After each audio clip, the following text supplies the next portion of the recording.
पकोड़ों के लिए मसाले तैयार कर रहा है। अरे भाई, यह तुम क्या कर रहे हो? मैंने बताया तो था कि बनिया हरि प्रकाश के पास सभी तरह के मसाले मिलते हैं। मदन लाल भी वहीं से मसाले खरीदता है। दुकान के मसालों और हाथ से बने मसालों में जमीन आसमान का फर्क होता है। हाँ भाई, यह बात तो बिल्कुल सही कही। मेरी चाय में भी स्वाद इसीलिए ज्यादा आता है क्योंकि मैं उसमें अपने हाथ का बनाया मसाला डालता हूँ। कुछ देर तक विक्रम अपने हाथों से खास मसाला तैयार करता रहा। जब सारी सामग्री तैयार हो गई तो वो और रमेश सामान लेकर दुकान पर पहुंच गए।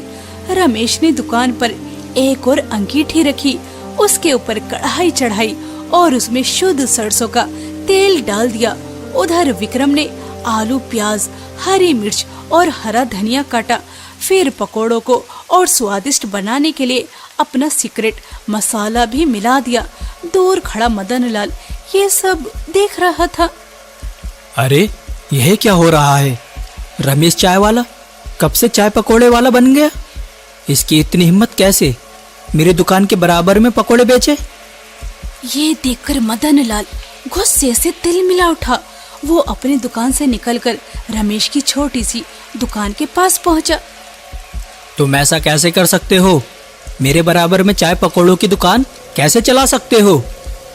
क्यों मदन भैया, मैं चाय के साथ पकोड़े क्यों नहीं बेच सकता? क्योंकि पकोड़े मैं बेचता हूँ। अगर तुम भी पकोड़े बेचने लगे तो मेरे ग्राहक कम हो जाएंगे और मैं ऐसा नहीं होने दूंगा। तुम सिर्फ चाय बेचो जैसे पहले बेचते थे। यह तो आप रमेश भाई को धमका रहे हैं। बारिश के मौसम में अगर वह चाय के साथ चटपटे पकोड़े बेच रहे हैं तो आपका क्या नुकसान है? और वैसे भी अगर ग्राहकों को आपके पकोड़े इतने पसंद हैं तो वे रमेश भाई के पास क्यों आएंगे? वह तो आपकी दुकान पर ही जाएंगे। हाँ मदन भैया, मैं किसी के ग्राहक तोड़ने के लिए अपनी दुकान नहीं बढ़ा रहा हूँ। मेरे दोस्त के पास कोई रोजगार नहीं है, उसे काम मिल जाएगा। ठीक है, तुम अपनी चाय पकोड़े की दुकान चलाओ। मैं भी देखता हूँ लोगों को तुम्हारा स्वाद कितना पसंद आता है। ये कहकर मदन लाल गुस्से में वहाँ से चला गया। रमेश और विक्रम ने उसकी बातों को ज्यादा महत्व नहीं दिया और अपने काम में लग गए। हल्की हल्की बारिश हो रही थी और मौसम बहुत सुहाना था। तभी एक बस स्टैंड पर आकर रुकी। यात्री कुछ देर आराम करने के लिए नीचे उतरे।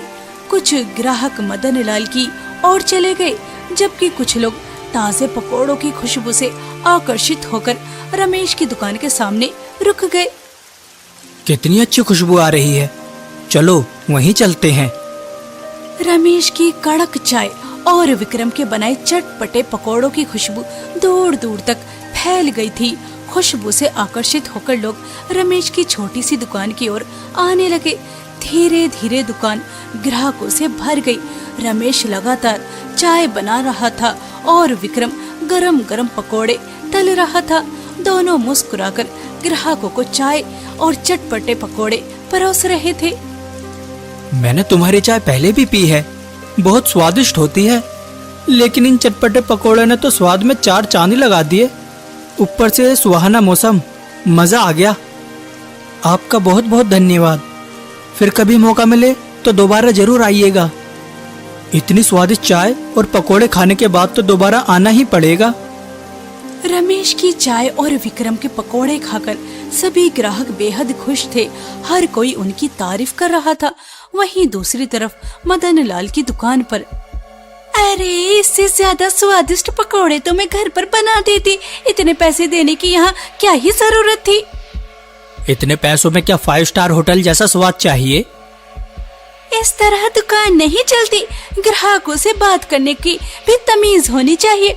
अगर आपका यही व्यवहार रहा तो एक दिन आपकी दुकान बंद हो जाएगी। मुझे तुम्हारी सलाह की कोई जरूरत नहीं है। खाना है तो खाओ, वरना मत खाओ। मदन लाल का रूखा व्यवहार देखकर कई ग्राहक दुकान के बाहर ही रुक गए। अब रमेश की दुकान पर स्वादिष्ट चाय के साथ चटपटे पकोड़े भी मिलने लगे थे, इसलिए ग्राहक मदन लाल की दुकान छोड़कर रमेश की दुकान की ओर आने लगे।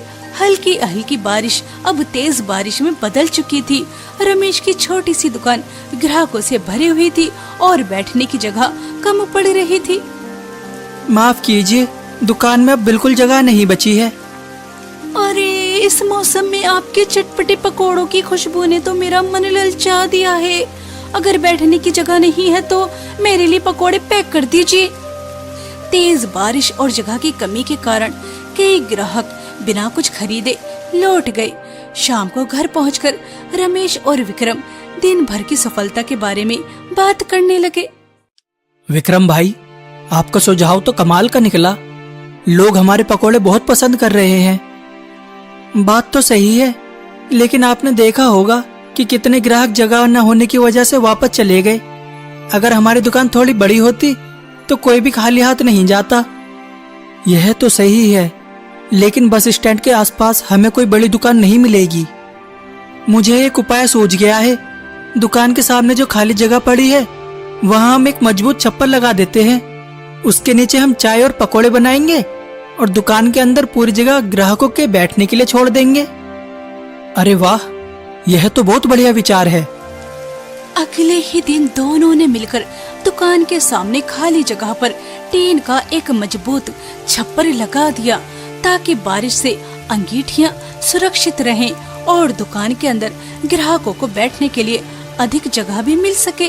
अंदर ग्राहकों को बैठने के लिए कुछ बेंच भी लगवाए। उधर मदन लाल रमेश की बढ़ती तरक्की देखकर अंदर ही अंदर जल रहा था। जिस तरह से उसकी दुकान पर ग्राहक जा रहे हैं, उसे देखकर लगता है कि एक दिन मेरी दुकान पर कोई नहीं आएगा।